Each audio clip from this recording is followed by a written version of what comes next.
திருச்சிற்றம்பலம். தினம் ஒரு திருமந்திரம். பெருமை சிறுமை அறிந்தெம்பிரான் போல் அருமை எளிமை அறிந்தறிவாரார் ஒருமையுள்ளாமை போல் உள்ளைந்தடக்கி இருமையும் கேட்டிருந்தார் புரையற்றே. திருச்சிற்றம்பலம். திருச்சிற்றம்பலம். பெருமை சிறுமையை அறிந்து எம்பிரான் போல் அருமை எளிமை அறிந்து அறிவார் ஆர் என்று தொடங்கும் பாடலை இப்பொழுது நாம் காண இருக்கிறோம். பெருமை சிறுமையை அறிந்து எம்பிரான் போல், நம் இறைவனாகிய சிவபெருமான் ஒரு பொருளின் பெருமையும் அதாவது உயர்வையும் சிறுமையையும் தாழ்வையும் ஒரு சேர அறிந்தவன். அவன் அடைவதற்கு அறியவனாகவும் அதே சமயம் பக்தி செய்யும் எளியவருக்கு எளியவனாகவும் இருக்கிறான். அவனைப் போல இந்த உலகத்தில் ரகசியங்களை முழுமையாக அறிந்தவர் யார் இருக்கிறார்கள்? எவருமே இல்லை. ஒருமையுள்ள ஆமை போல் உள் ஐந்து அடக்கி, அப்படிப்பட்ட இறைவனை நாம் அடைய வேண்டும் என்றால் என்ன செய்ய வேண்டும்? ஒரு ஆமையானது தனக்கு ஆபத்து வரும்போது தன் தலை மற்றும் 4 கால்கள் ஆகிய 5 உறுப்புகளையும் தன் ஓட்டுக்குள் சுருக்கிக் கொள்வதைப் போல நாமும் நம்முடைய 5 புலன்களை மெய் வாய் கண் மூக்கு செவி என்று இருக்கிறதே, அந்த 5 புலன்களை தீய வழிகளில் செல்ல விடாமல் அடக்க பழக வேண்டும்.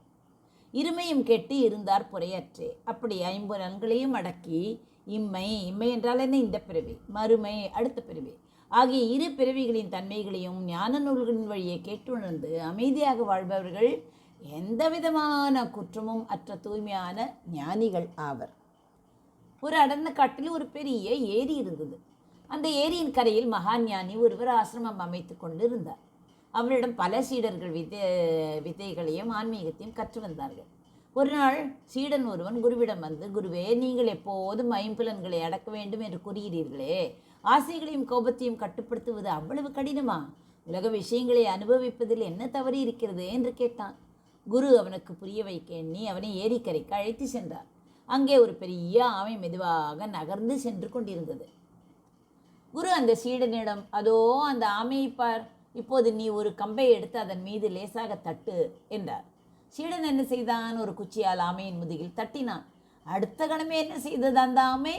தன் தலை, வால் மற்றும் 4 கால்களையும் தன் கடினமான ஓட்டுக்குள் இழுத்து கொண்டு ஒரு பாறை போல அசையாமல் அமர்ந்தது. சீடன் எவ்வளவு தட்டியும் அது தன் உறுப்புகளை வெளியே நீட்டவே இல்லை. குரு சிரித்து கொண்டே சொன்னார், பார்த்தாயாப்பா, தனக்கு ஏதோ ஆபத்து வருகிறது என்பதை உணர்ந்தவுடன் இந்த ஆமை என்ன செய்தது? தன் 5 உறுப்புகளையும் ஓட்டுக்குள் மறைத்து கொண்டது. இப்போது எந்த மிருகமாவது வந்து இதை கடிக்க முடியுமா? முடியாது. இந்த ஓடு அதற்கு பாதுகாப்பு கவச்சம். தொடர்ந்து குரு விளக்கினார். மனிதர்களே ஆகிய நமக்கும் 5 புலன்கள், அதாவது கண், காது, மூக்கு, வாய், மெய் இருக்கிறதே. உலகத்தில் பேராசை, கோபம், பொறாமை, பழிவாங்குதல் போன்ற ஆபத்துகள் நம்மை சுற்றிலும் எப்போதும் நடந்து கொண்டே இருக்கும்.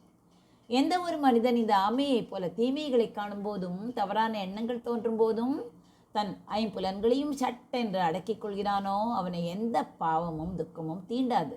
அவன் இறைவனை போன்ற அமைதியை தன்னுள் உணர்வான். மாறாக புலன்களே அடக்கத் தெரியாதவன் ஆபத்தில் சிக்கும் விலங்கை போல அழிய நேரிடும். சீடன் தன் தவறை உணர்ந்து ஒருமையுள்ள ஆமை போல் வாழ பழகுவதாக உறுதி அளித்தான். ஆமை எப்படி தன் 5 உறுப்புகளை காத்துக்கொள்கிறதோ அதுபோல மனிதன் தன் 5 புலன்களையும் தீமையிலிருந்து அடக்கி காக்க வேண்டும். இதுவே இம்மைக்கும், அதாவது இந்த பிறவிக்கும் மறுமைக்கும் மறுபிறவிக்கும் பெருமை சேர்க்கும் குற்றமற்ற வழியாகும். இதே கருத்தை திருவள்ளுவரும் ஒருமையுள் ஆமை போல் 5 அடக்கலாற்றின் என்ற குறளில் குறிப்பிட்டுள்ளார். பெருமை சிறுமை அறிந்து எம்பிரான் போல் அருமை எளிமை அறிந்து அறிவார் ஆர் ஒருமையுள் ஆமை போல் உள் 5 அடக்கி இருமையும் கெட்டு இருந்தார் புரையற்றே. நன்றி, வணக்கம். உமா பாலசுப்ரமணியன்.